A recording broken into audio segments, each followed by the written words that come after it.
बहुत समय पहले की बात है। सज्जनपुर नाम का एक बहुत ही पुराना गांव हुआ करता था। इस गांव में राजू नाम का एक गरीब मजदूर आदमी अपनी पत्नी और एक 8 साल के बेटे के साथ रहा करता था। राजू बहुत ही ईमानदार और सीधा साधा आदमी था।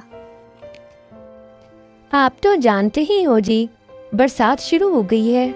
पिछली बार बरसात के दिन कितनी मुश्किल से कटे थे। घर की छत जगह जगह से टूटी हुई है। अगर आपने इस बार भी कोई इंतजाम ना किया तो पहले जैसा हाल हो जाएगा। बारिश का सारा पानी घर में आएगा। तुम सही कहती हो भाग्यवान। पिछली बार की बरसात ने हमें बहुत परेशान किया था। इस बार कैसे भी करके छत की मरम्मत जरूर करवानी होगी। मैं मालिक के पास जा रहा हूँ, वो मेरी मदद जरूर करेंगे। अगर मालिक ने पैसे दे दिए तो मैं कल ही छत की मरम्मत करवा दूंगा। इतना कहकर राजू अपने मालिक के घर चला जाता है। अरे भाइयों, जल्दी करो, अरे जल्दी करो, कुछ ही दिनों में बारिश होने वाली है। तब तक तुम लोगों को ये सारा माल गोदाम के अंदर रखवाना है, नहीं तो सारा माल पानी में भीग जाएगा। वैसे भी आजकल हमारी फैक्ट्री घाटे में चल रही है और मैं किसी किस्म को कोई रिस्क नहीं ले सकता। जल्दी करो, बहुत काम बचा हुआ है। अरे राजू, इधर आओ। क्या बात है, तुम आज काम पर इतने लेट क्यों आए हो? आज तुम्हें काम नहीं करना क्या? देख नहीं रहे हो कितना काम बाकी है? मालिक, आप तो जानते ही हो, इस समय घर में एक भी पैसा नहीं है। बरसात शुरू हो गई है, घर की छत जगह जगह से टूट रही है और मैंने छत की मरम्मत नहीं करवाई। बारिश का सारा पानी घर में आएगा। पिछली बरसात में मैंने अपने घर का सामान पड़ोसी के घर में रख दिया था, लेकिन इस बार उसने सामान रखने से मना कर दिया है। अगर इस बार मैंने छत की मरम्मत नहीं करवाई तो बारिश के कारण घर का सारा सामान खराब हो जाएगा। मालिक, मुझे थोड़े से पैसे दे दीजिए, अगले महीने की तनख्वाह से काट लेना। राजू, तुम्हें अच्छी तरह से पता है ना, मैंने तुम्हें कभी किसी चीज से मना नहीं किया। मैंने हर समय तुम्हारी मदद की है और तुम ये भी जानते हो कि हमारी फैक्ट्री दिन ब दिन घाटे में जा रही है। इस फैक्ट्री की वजह से मुझे बहुत नुकसान हो गया है, इसलिए मुझे ये फैक्ट्री बंद करनी होगी। ऐसा करो, तुम अपने लिए कहीं और काम ढूंढ लो। सेठ जी, लेकिन ऐसे में मुझे कहाँ काम मिलेगा? मैं तो बस आपसे थोड़े से पैसे उधार लेने आया था, लेकिन आपने तो मुझे काम से ही निकाल दिया, मेरा रोजगार ही छीन लिया। राजू, मैं तुम्हारी परेशानी समझता हूँ भाई, लेकिन मैं भी मजबूर हूँ। जब धंधा ही चौपट हो गया तो मैं तुम्हें कहाँ से पैसे दूंगा? मुझे भी तुम्हारी तरह अपने परिवार की चिंता है भाई। मुझे भी कोई दूसरा काम देखना होगा घर के गुजारे के लिए। बेचारा राजू दुखी होकर अपने घर की तरफ लौट जाता है। भाग्यवान, मालिक ने पैसे देने से मना कर दिया।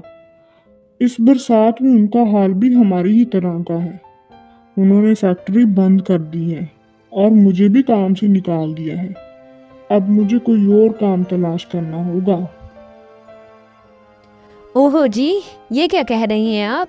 ये तो बहुत बुरी खबर है। ऐसी बरसात में कहाँ काम मिलेगा? पहले तो छत की चिंता थी, लेकिन अब तो काम भी नहीं रहा। जब काम ही नहीं है तो छत की मरम्मत कैसे होगी? भाग्यवान, तुम परेशान मत हो, मैं कल ही जाकर कोई काम ढूंढ लूंगा। अगर ईश्वर ने चाहा तो हम छत की मरम्मत जरूर करवा लेंगे।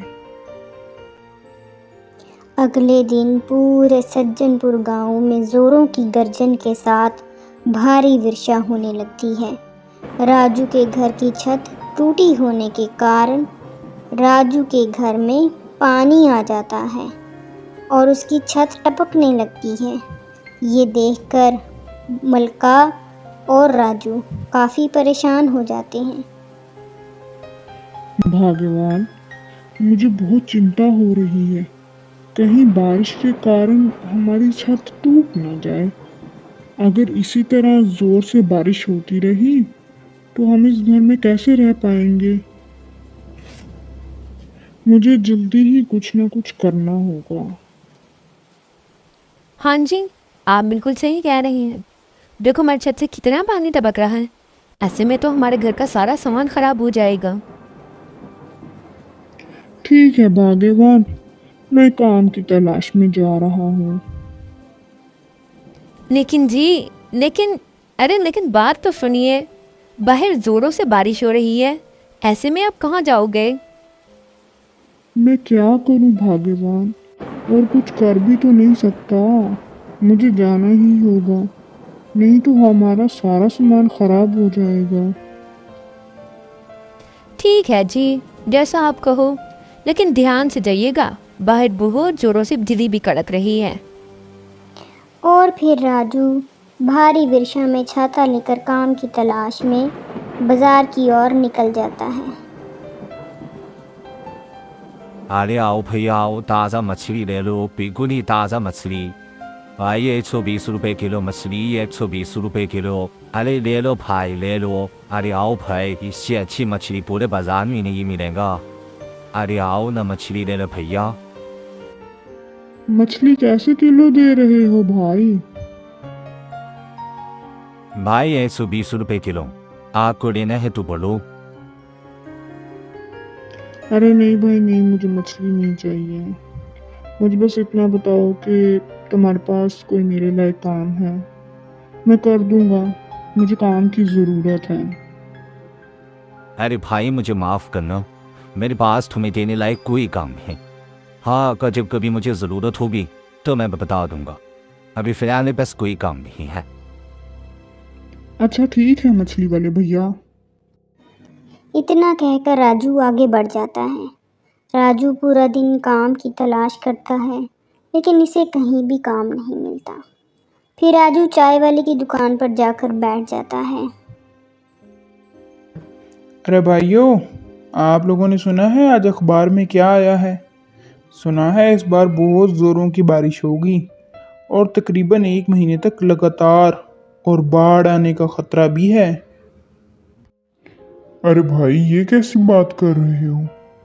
ईश्वर ना करे कि 1 महीने तक लगातार बारिश हो।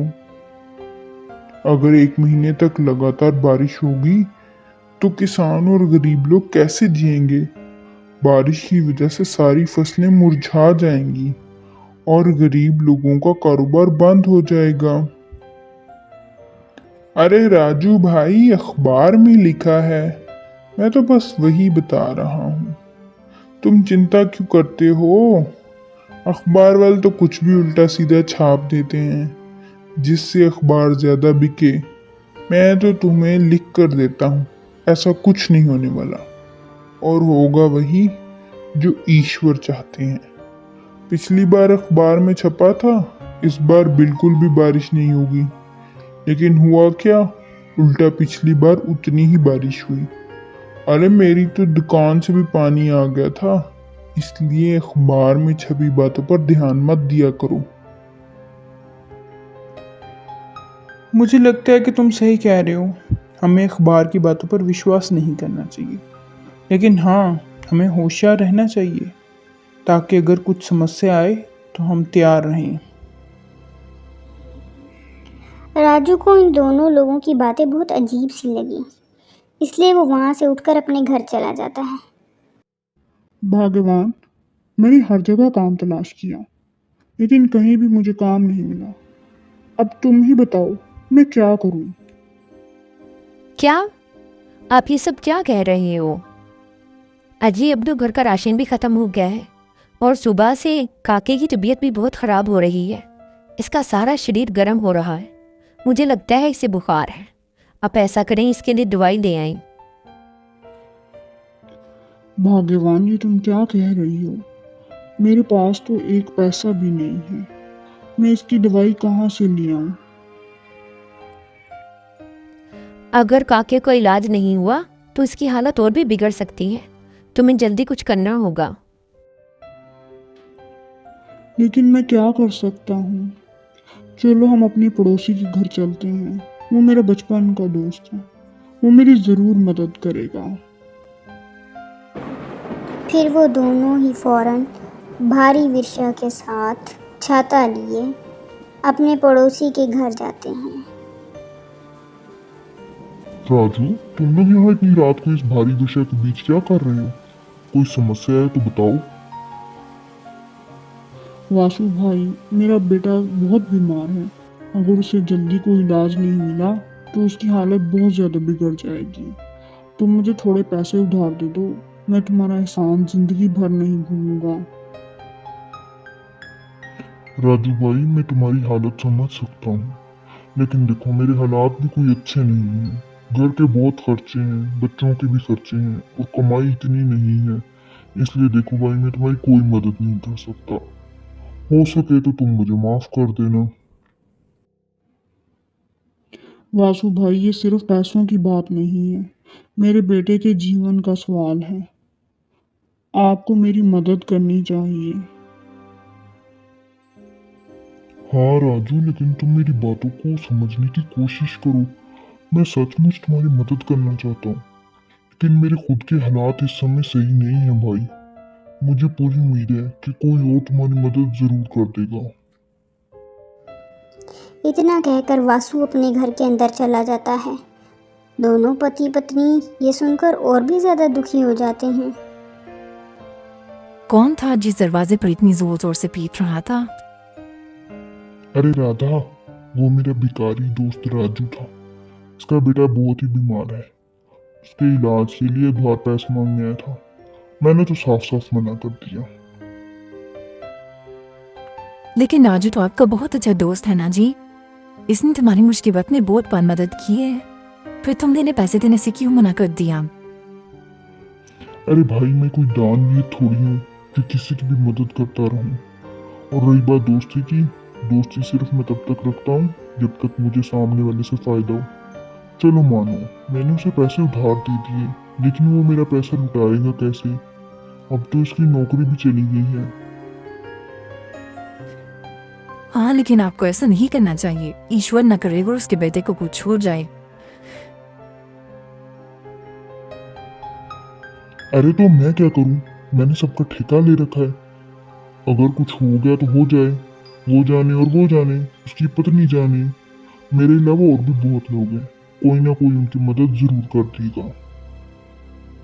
ईश्वर न करे जी, ऐसी घुमंड वाली बातें ना करो। ये ना हो ईश्वर हमें किसी मुश्किल में डाल दे। अरे ये सब फालतू की बातें हैं। तुम इन बातों पर ध्यान मत दिया करो। वैसे भी ये कोई घमंड वाली बात नहीं है। अरे भाई, मेरा पैसा है, मैं किसी को दूं या ना दूं ये मेरी मर्जी है। इधर राजू बेचारा परेशान बेबस था। उसने सभी चाहने वालों से मदद तलब की, लेकिन सबने उसे पैसे उधार देने से मना कर दिया। लोगों ने अलग अलग बहाने बनाकर उसकी मदद करने से मना कर दिया। कुछ ने कहा वो खुद भी परेशान है, कुछ ने कहा उनके पास पैसे नहीं हैं। वो सोचने लगा, क्या वाकई में इसके लिए कोई नहीं है जो इसकी मदद कर सके। तभी काका अपनी माँ से कहता है, माँ, मुझे बहुत ठंड लग रही है।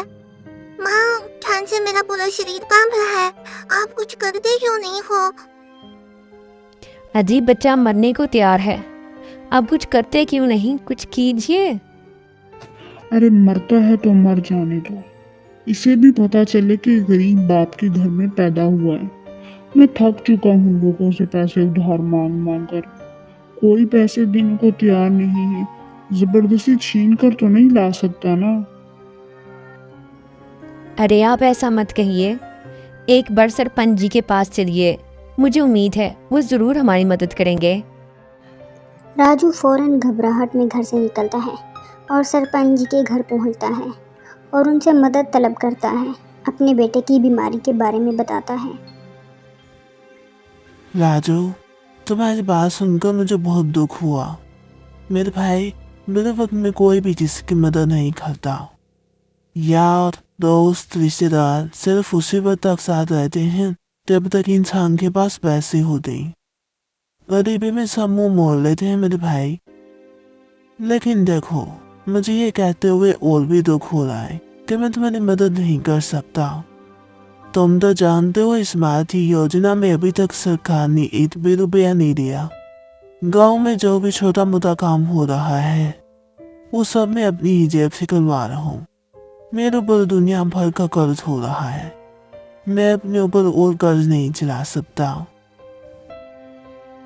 कोई बात नहीं सरपंच जी, जब अपनों ने ही मदद नहीं की तो फिर आप कैसे कर सकते हो।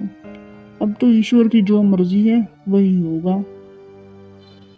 इतना कहकर राजू दुखी होकर अपने घर की तरफ निकल पड़ता है और मन ही मन में सोचने लगता है, आज लोगों ने साबित कर ही दिया कि कोई भी किसी का अपना नहीं होता। बुरे वक्त में तो कोई भी किसी का साथ नहीं देता। राजू ये सोच ही रहा होता है, तभी इसके सर के ऊपर एक पेड़ आकर गिरता है और वो नीचे गिर पड़ता है। चोट लगने के कारण वो बेहोश हो जाता है और पूरी रात गुजर जाती है। वो सड़क पर पड़ा रहता है। अगले ही दिन साइकिल पर एक आदमी आ रहा होता है।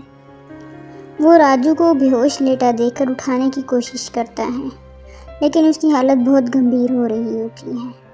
वो व्यापारी उसको अपने साथ अपने घर ले जाता है और घर जाकर उसने राजू की खूब सेवा की। कुछ ही देर में राजू को होश आ जाता है। मैं कहाँ हूँ?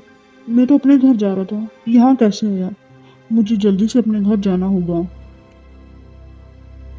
अरे तुम यहाँ बेहोश पड़े थे सड़क पे, इसीलिए मैं तुम्हें अपने घर ले आया। तुम्हें आराम की सख्त जरूरत है। अभी तुम्हारा घर जाना ठीक नहीं है। इसके बाद ऐसा करो, आराम कर लो, फिर चले जाना अपने घर। आप तो मुझे जानते भी नहीं हो, फिर आपने मेरी मदद क्यों की? मुझे अपने घर क्यों ले आए? मेरा इतना अच्छे से ख्याल। देखो भाई, जीवन में बस खुद की मदद करना ही काफी नहीं होता, बल्कि हम सब एक दूसरे की मदद के लिए हैं। जब कोई इंसान परेशान हो तो हमारा फर्ज बनता है कि उसकी मदद करें। हो सकता है तुमने अब तक कई लोगों के बुरे पहलू देखे हैं, लेकिन मैं मानता हूँ कि छाई भी इसी दुनिया का हिस्सा है। ऐसे तुम बेहोश कैसे हो गए थे? तुम्हें देखकर ऐसा लगता है जैसे तुम्हारी हालत कुछ अच्छी नहीं है। हाँ जी, मेरा बेटा बहुत बीमार है।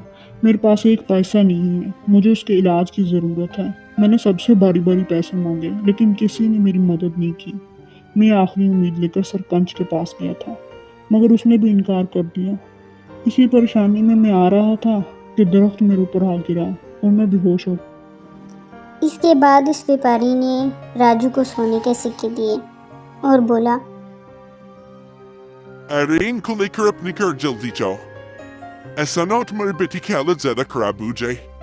इनको लेकर जाओ और जाकर अपने बेटे का इलाज करवाओ। भगवान तुम्हारा भला करे। जाओ, जल्दी जाओ। राजू दवाई लेकर घर आया। कुछ ही देर बाद बच्चा ठीक हो गया और उसने भाग्यवान को सारा किस्सा सुनाया। उसने उन पैसों से कारोबार किया, बहुत पैसा कमाया, आलीशान बंगला बनाया, अपना घर बनाया और उसके बाद उसने इतना पैसा जमा कर लिया कि उसने सोचा अब वो व्यापारी को पैसा वापस करेगा। अगली सुबह वो पैसे लेकर राजू उस व्यापारी के घर गया, लेकिन वहाँ कोई घर नहीं था, खेत थे। एक बूढ़ी औरत बोली, अरे बेटा, तुम यहाँ किसको ढूंढ रहे हो? बीजी, यहाँ एक व्यापारी रहता है। मैं एक दफ़ा बेहोश हो गया था, वो मुझे अपने साथ ले आया था। उसने मेरी मदद की थी। उसका घर यहीं कहीं है। मैं उसके पैसे लुटाने आया हूँ। अरे बेटा, यहाँ कोई घर नहीं है। पिछले 10-12 साल से हम यहीं रह रहे हैं। यहाँ तो कोई मकान नहीं है। लगता है तुम्हें कोई गलत फहमी हुई है। यहाँ कोई घर नहीं है, ना ही कोई व्यापारी रहता है। राजू चुपचाप वो पैसे लेकर घर वापस आ गया और उसने मलका को सारा किस्सा सुनाया। हो सकता है ईश्वर ने हमारी मदद की हो उस व्यापारी के रूप में। अब आप मज़ीद मेहनत करना ताकि आपको और हमारे काके को कभी भी किसी परेशानी का सामना ना करना पड़े।